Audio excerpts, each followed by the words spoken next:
Hello दोस्तों, मैं संदीप आप सबका अपने यूट्यूब चैनल ज्ञान आरबीएल में स्वागत करता हूं।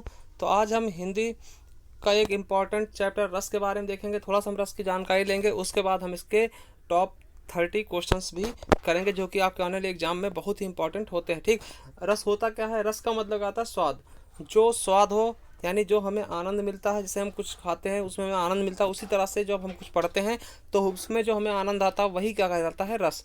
ठीक है, अब हम रस की संख्या की बात करते हैं। तो रस की टोटल संख्या कितनी है? अगर कुल संख्या पूछता है तो 11 है, और अगर ऐसी संख्या पूछता है तो आपको 9 ही रस बताने। ठीक है, रसों की संख्या पूछता है तो आपको 9 रस ही बताने हैं। ठीक, और हम बता दें कि रस की खोज किसने की। तो रस की खोज किसने की थी? भरत मुनि ने। ठीक, भरत मुनि के नाट्य शास्त्र में रस का वर्णन किया गया था। ठीक, भरत मुनि के नाट्य शास्त्र में, याद रखेंगे, भरत मुनि द्वारा रचित नाट्य शास्त्र में रसों का वर्णन किया गया। मगर भरत मुनि ने केवल और केवल 8 रसों का ही वर्णन किया था। कितने? 8 रसों का। तो हम देखते कौन से 8 रस हैं, उसके बाद हम इसके जो टॉप 30 क्वेश्चन है उनको हल करेंगे। ठीक, पहले हम उनके बारे में देखते हैं। देखिए, जो भरत मुनि द्वारा पहला रस था, देखिए ये रस हैं, इनके स्थायी भाव आप लोग याद रख लेना क्योंकि यहीं से ज़्यादा क्वेश्चन आते हैं। पहला क्या है? श्रृंगार रस का स्थायी भाव क्या होगा? रति हो जाएगा, प्रेम हो जाएगा। हास्य रस का स्थायी भाव हास।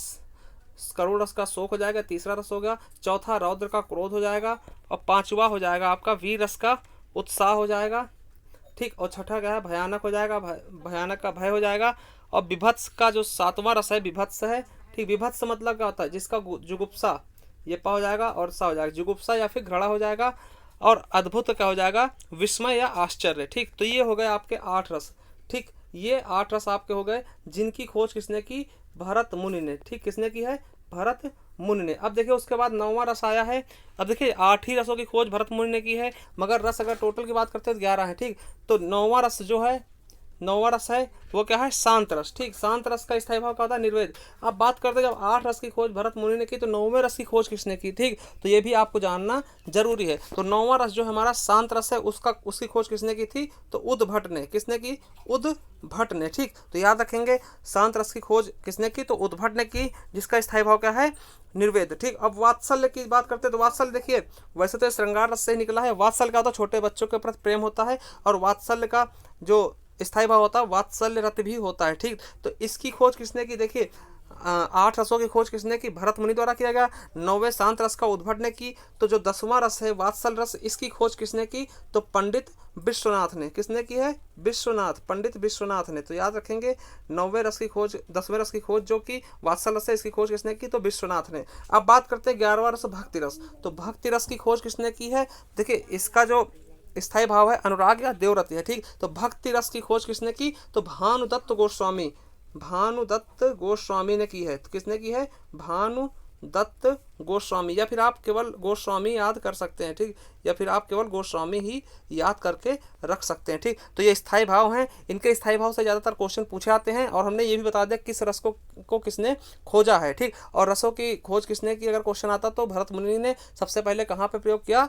अपने नाट्य शास्त्र में। ठीक, तो चलिए देखते हैं आज के क्वेश्चन। तो देखिए पहला क्वेश्चन शुरू करते हैं। अब देखिए जुगुप्सा का स्थायी भाव किस रस का से संबंधित है? जुगुप्सा हमने बताया, जुगुप्सा क्या होता है? जहां पर आप कोई चीज का फेस ना कर सको। जुगुप्सा मतलब विभत्स।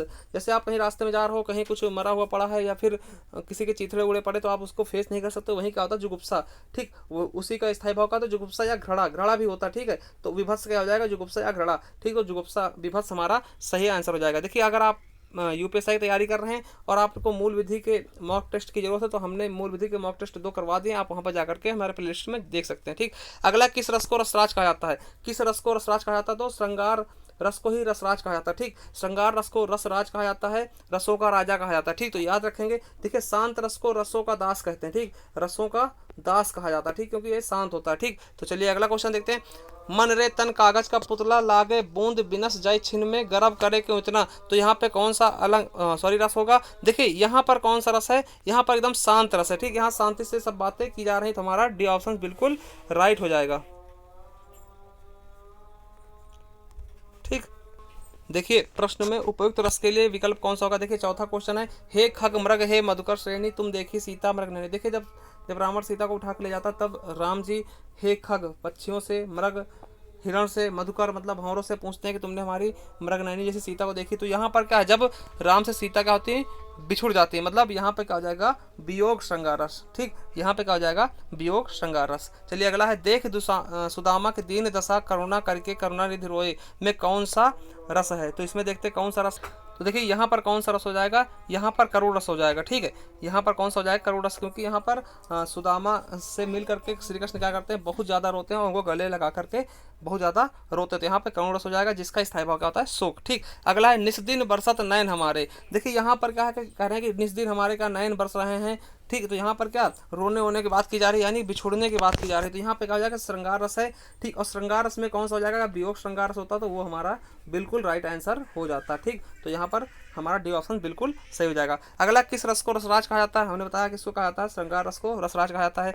अगला है 8वां क्वेश्चन, विस्मय स्थायी भाव किस रस का है। तो विस्मय किसका है, विभत्स का, सॉरी आश्चर्य का क्या है, विस्मय है। तो जो अद्भुत है, अद्भुत का क्या होता है, विस्मय होता है ना, आश्चर्य या विस्मय दो हो जाते हैं। ठीक ठीक, चलिए अगला देखते हैं, वीर रस का स्थायी भाव का। देखिए वीर का क्या होता है, उत्साह। ठीक, क्या होता है, उत्साह। तो वीर का क्या हो जाएगा, उत्साह। ठीक, विस्मय, आश्चर्य का क्या हो जाएगा, अद्भुत का क्या हो जाएगा, विस्मय। ठीक, अद्भुत का क्या हो जाएगा, विस्मय। हमारा सी ऑप्शन बिल्कुल राइट हो जाएगा। अगला है रौद्र रस।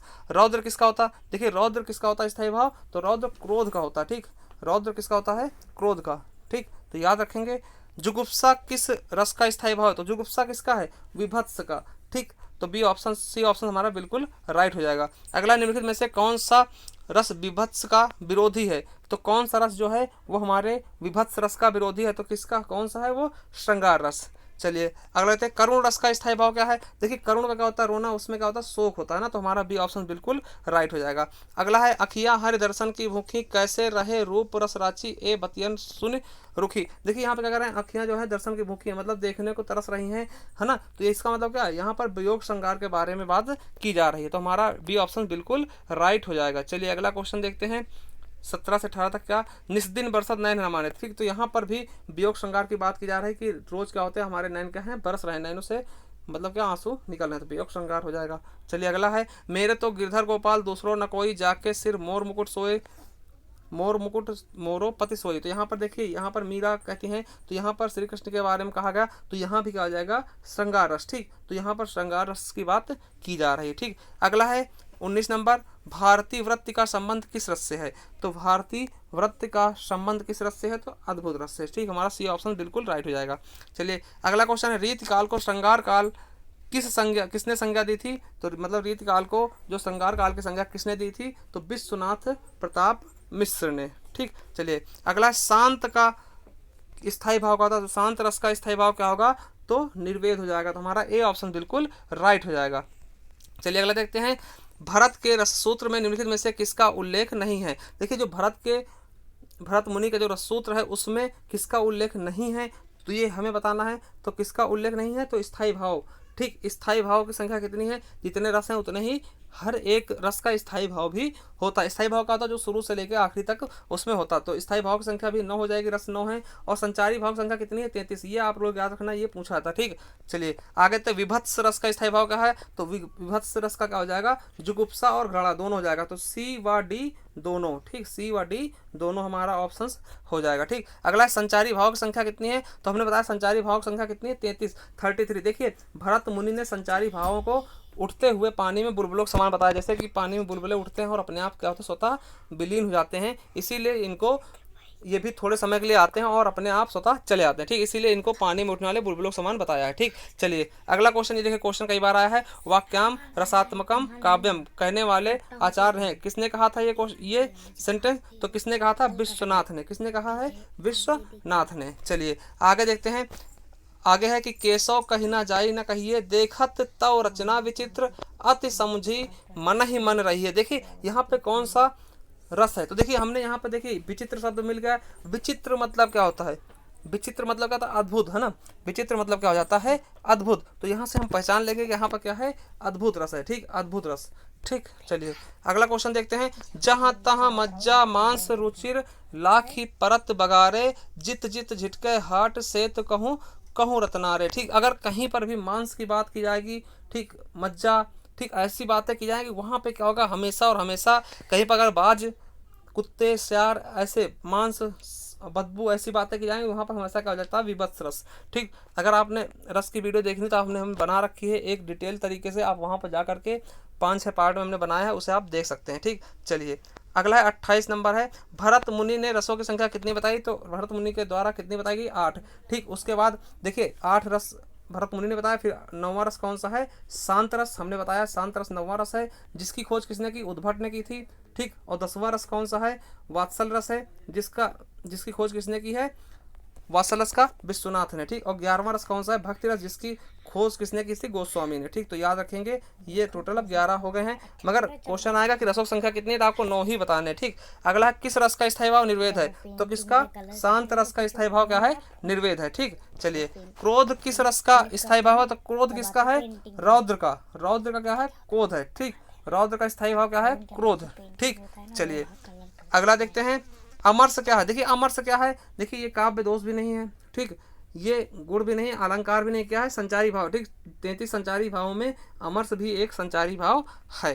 चलिए अगला क्वेश्चन देखते हैं, जो भाव मन में केवल अल्पकाल तक संचरण करते चले जाते हैं, उन्हें क्या कहते हैं। देखिए हमने अभी तुरंत बताया कि भरत मुनि ने संचारी भाव क्या बताया कि पानी में उठने वाले बुलबुले समान होते हैं, और ये स्वतः अपने आप उठते हैं और अपने आप ही समाप्त हो जाते हैं, तो उन्हें हम क्या बोलते हैं, संचारी भाव। तो हमारा ए ऑप्शन बिल्कुल सही जाएगा। और संचारी भाव की संख्या कितनी है, 33। ठीक, अगर आपको वीडियो अच्छी लगी तो आप हमारे चैनल सब्सक्राइब कर ले, और अगर कोई दिक्कत है तो आप हमें कमेंट बॉक्स में कमेंट करके पूछ सकते हैं। चलिए थैंक यू, धन्यवाद।